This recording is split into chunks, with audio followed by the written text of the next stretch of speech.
कहते हैं कि जिंदगी लंबी नहीं बड़ी होनी चाहिए। 70 के दशक में आई आनंद फिल्म का यह संवाद आज भी उतना ही ऑथेंटिक माना जा सकता है जितना यह अपने रिलीज के वक्त राजेश खन्ना के मुंह से निकलते वक्त था। अभिनेत्री और निर्देशिका रेवती की नई फिल्म सलाम वेंकी भी इसी जिंदगी के फलसफे को नए तरीके से पढ़ने की कोशिश करती है। हालांकि काजोल की वापसी कही जाने वाली फिल्म सलाम वेंकी में उनके बेटे की भूमिका में वेंकी बने विशाल जेठवा की खास भूमिका है, लेकिन कुल मिलाकर देखें तो केंद्र में काजोल ही नजर आती हैं। माँ बेटी के रिश्ते की कहानी के बनाव के साथ रेवती ने अपनी पिछली फिल्मों की कहानियों को दोहराने के साथ एक नई कहानी देने की कोशिश भी की है। रेवती एक सक्षम अभिनेत्री ही नहीं है, बल्कि दक्षिण भारत से बॉलीवुड में आकर अपने अभिनय और निर्देशक के परचम को लहराने के साथ उन्होंने यह भी बता दिया है कि निर्देशक की कुर्सी पर बैठना आसान काम नहीं होता। निर्देशक चाहे कोई महिला हो या फिर कोई पुरुष, अगर कहानी और रिश्तों की बात करनी हो तो रेवती से बेहतर निर्देशिका मैंने अभी तक महिला निर्देशकों में कोई नहीं देखी। मैं रामकिशोर पारचा, नई दिल्ली से डिफ न्यूज के लिए। जिंदगी लंबी नहीं बड़ी होनी चाहिए और सचमुच रेवती की इस फिल्म में जिंदगी बड़ी नहीं, लंबी नहीं, बल्कि मीनिंगफुल भी दिखाई देती है। हालांकि फिल्म की कहानी श्रीकांत मूर्ति की किताब द लास्ट हुर्रा पर आधारित है। फिल्म में मस्कुलर डिस्ट्रॉफी जैसी एक बहुत कम लोगों में पाई जाने वाली बीमारी की बात की गई है, जिसे बाद में इच्छा मृत्यु के संवेदनशील मुद्दे पर बदल दिया गया। रेवती इस बार पर्दे के पीछे हैं, पर अभिनय के मामले में काजोल की वापसी कही जाने वाली इस फिल्म की कहानी और इसके प्रस्तुतिकरण को देखें तो यह इमोशनल और रुला देने वाली फिल्म भी साबित होती है। एक्चुअली में देखा जाए तो फिल्म की कहानी युवा शतरंज खिलाड़ी कोला वेन्नू वेंकटेश और उसकी मां की कहानी के इच्छा मृत्यु जैसे गंभीर मुद्दे पर बनाई गई है। फिल्म की कहानी एक प्रतिभाशाली लड़के वेंकी यानी विशाल जेठवा की है, जो मस्कुलर डिस्ट्रॉफी जैसी बीमारी से लड़ रहा है। उसकी मां काजोल यानी सुजाता उसे किसी भी तरह से बचाना चाहती है, लेकिन अंततः वो इच्छा मृत्यु को कबूल करता है। लेकिन उसके पास जो भी दिन बचते हैं उसमें एक माँ बेटी के रिश्ते और उनके साथ आने वाले चरित्र और पात्रों की ख्वाहिशें, उनके हालात और उनसे कहानी के साथ पात्रों के रिलेशनशिप की जो बात सामने आती है वो हमें कम से कम एक आंसू गिराने पर मजबूर करती ही है।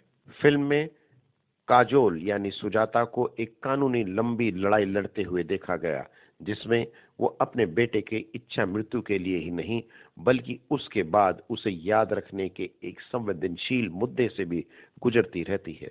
फिल्म में डॉक्टर बने राजीव खंडेलवाल, वकील राहुल बोस और एक चैनल की पत्रकार की भूमिका में आहना कुमार भी दिखाई देती हैं, लेकिन ये सिर्फ सपोर्टिंग एक्टर है, ना कि फिल्म के मुख्य कलाकार। फिल्म के केंद्र में सिर्फ काजोल है और काजोल से भी जबरदस्त भूमिका में विशाल जेठवा। माँ बेटी की इस कहानी में माँ बेटे के रिश्ते के अलावा उनके समाज में होने और समाज से अपनी बात को कहकर खुद अपनी तरह की जिंदगी जीने के संवेदनशील मुद्दे को भी उठाया गया है।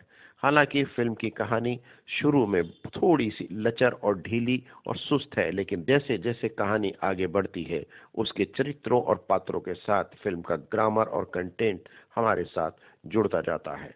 फिल्म में गीतों की बात करें तो कम से कम गीत फिल्म में रखे गए हैं, लेकिन उसका बैकग्राउंड म्यूजिक और संवादों के साथ उसके गीतों के बोल हमें अंदर तक छू लेते हैं। फिल्म के कुछ दृश्य ऐसे हैं जिनमें आपकी आंखों के कोने गीले होते हैं, लेकिन उसका विषय और उसकी जो कहानी कहने की कला है, रेवती ने उसको कहीं भी आहत नहीं होने दिया है।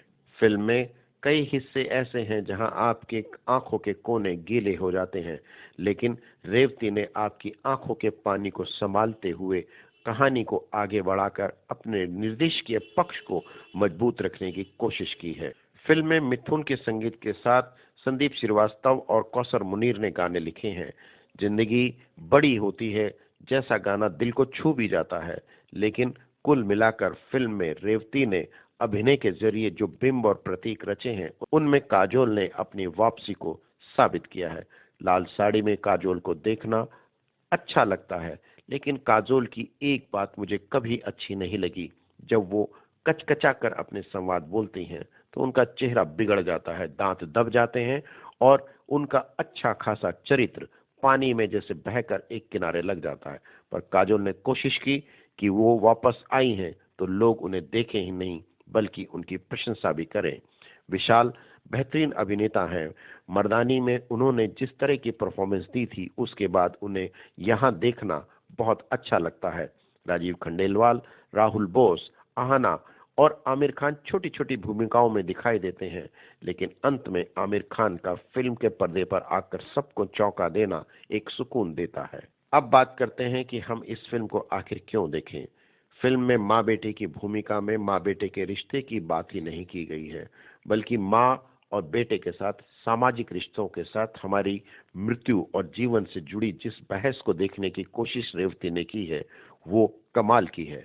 रेवती अपने चरित्रों और पात्रों के साथ सिर्फ न्याय नहीं करती, बल्कि थोड़ी सी उठापटक के साथ वो उन्हें साबित करने की कोशिश में पहली महिला निर्देशकों से आगे निकल जाती हैं।